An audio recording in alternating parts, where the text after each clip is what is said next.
On this week's GTA 6 o'clock, GTA 6 announcements start to line up. How will GTA be fun? And Leslie Benzies speaks out.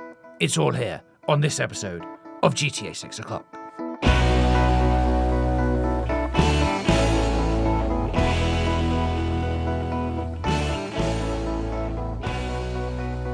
Hello and welcome to episode 69 of GTA 6 o'clock, the world's most in-depth and best connected GTA 6 show.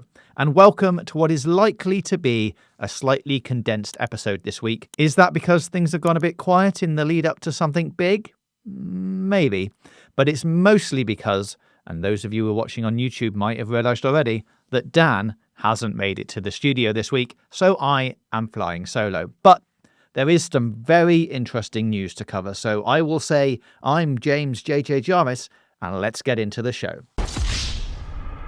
First up is the exciting news that the planned beats for Mafia, one of Take-Two's other games, have seemingly leaked along with the release date. Now, why is this exciting for a show all about GTA 6? Good question. And the answer to that is that it could give us some insight into how the marketing beats could fall for GTA 6. Yes, we know, as we've previously discussed on the show, Rockstar are pretty much their own entity and may not follow this at all. But, as we've also said, Take-Two is the parent company here, and I'd at least expect them to at least have talked about how they see a path to promoting both of these games in what is actually a pretty small window. So, what are those dates? Well, the first is August 8th. And this is the reported release date for Mafia: The Old Country. This comes from a Steam post, which was promoting their presence at PAX. And at the bottom it reads, Mafia: The Old Country is available August 8th, 2025. Pre-order now for PlayStation 5, Xbox Series X and S, and PC via Steam. And stay tuned to the Mafia website for more information. This little block of text has since been removed, which may or may not point to the legitimacy of it, but I'm pretty confident that this is a real release date. So now we have Mafia releasing on August 8th, Borderlands 4 releasing on September 23rd, which does leave space for GTA 6 in October or November. And it's November if you ask me. Also in that post, however, was the mention of PAX on May 8th. And hidden away within that was information related to the panel, which stated, and I'm quoting, on May 8th at 7 p.m. BST and 2 p.m. ET, watch as Hangar 13 developers debut a new gameplay trailer and offer a rare behind-the-scenes look at the past, present, and future of this storied franchise. So now we have a gameplay trailer on May 8th, which we assume was supposed to announce the release date, and the launch date of August 8th. So it feels like the marketing for Mafia will really kick off in May, giving it a 3-month window to launch. If Take-Two and Rockstar were having similar conversations for GTA 6, and we know that Strauss-Zelnick has said in his previous interview, we found that the better thing to do is to provide marketing materials relatively close to the release window in order to create that excitement, then that puts the GTA 6 marketing push into August, which does make a ton of sense given that Mafia will have just come out. And if you think back to the other quote from Strauss-Zelnick, when he said, and what we found is that when you're giving consumers hits, they tend to be interested in pursuing other hits, it does all start to fall into place. The big elephant in the room here is that both Mafia and Borderlands have had more than one trailer released already. So we do still need to see trailer 2 for GTA 6, and we need to see that drop before August, which I understand is a pretty big window. So there's a few things here that we can work backwards. The gap between the Mafia: The Old Country official trailer, which was effectively their trailer 2, and this new gameplay trailer is around about 5 months. The official trailer came out December the 13th. The next we now know is May 8th. So if we plug that thinking into a GTA 6 timeline, we can arrive at a May date if the release is October, or June if the release is November. Neither of these, I will say, are great months. June is stacked with gaming showcases, especially at the beginning when you've got Summer Game Fest, the Future Game Show, the PC Gaming Show, and an Xbox show on like 6th, 7th, and 8th of June. And May now has a Mafia gameplay trailer releasing. which you would expect they'd want to avoid. Not from a GTA 6 point of view, but maybe from Take-Two's point of view, as people will obviously make direct comparisons between the two games. May is also the date of the next Take-Two investor call, where we were hoping to be able to see if anything has changed in their financials, but now I very much think this is going to be a business as usual statement. Could we still get a GTA 6 trailer in April is probably a question Dan would ask if he was here. Or I would ask Dan.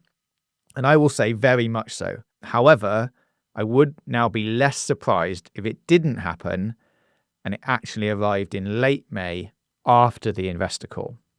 Which brings me to a prediction that I can argue about with Dan next week. And I'm going to say trailer 2, as we have said, I think is still coming April, which is this month, or May, which would give you approximately 5 months before the campaign starts with a gameplay trailer and the kickoff to the full marketing campaign around late August, early September, which then gives you the 3-month window to release, which mirrors what we've got for Mafia. That is what I'm putting out there this week. Please let me know your thoughts in the comments, and we will pick up this again next week. So some more smaller pieces of news now, and up first I wanted to quickly talk about an article on Sky News, of all places.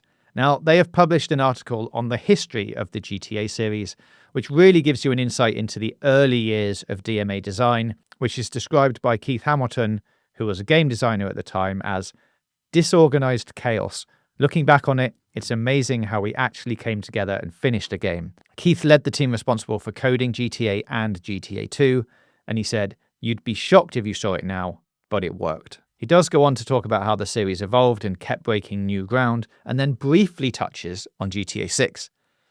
Keith is now head of software at Pufferfish, and even though he obviously has no connections to the game development, he still might have some connections there and has some insight into how the studio used to work.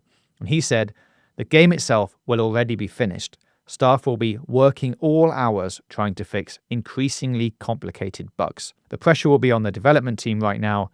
I don't envy them that. I'm hoping they're not stuck in that sort of scenario for too long, because that becomes soul-destroying. You lose your family life and everything." We've mentioned before that if they're aiming for an October-November release, then it should be pretty much in the playtesting stage at this point. So this does all line up, and hopefully the team that are doing all of this stuff aren't in too much of a crunch period right now. Which leads me nicely on to Leslie Benzies. Now, he's working on Mind's Eye, which we have covered before on the show, and, as you know, was a producer on many of the GTA games, leaving after GTA 5.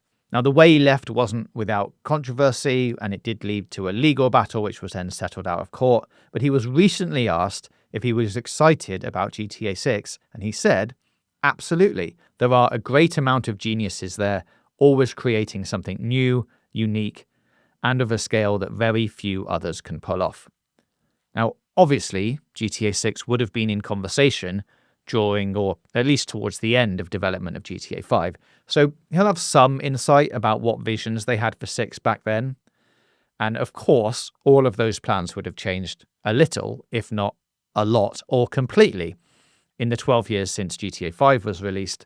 But just hearing that the goal is always new, unique, and on a massive scale is encouraging, and in fact is something that we've heard consistently from Take-Two and Rockstar. All of which wraps up this nice little update, so please let me know your thoughts and predictions for the GTA 6 timeline in the comments below. If you're watching on YouTube, you can add them down there, and if you have any tips, insights, or information, you can get in touch with us on email at gtavioclock@gmail.com or on Twitter at gtavoclock. We will read them all, and then we will be back next week for another episode of GTA 6 O'Clock.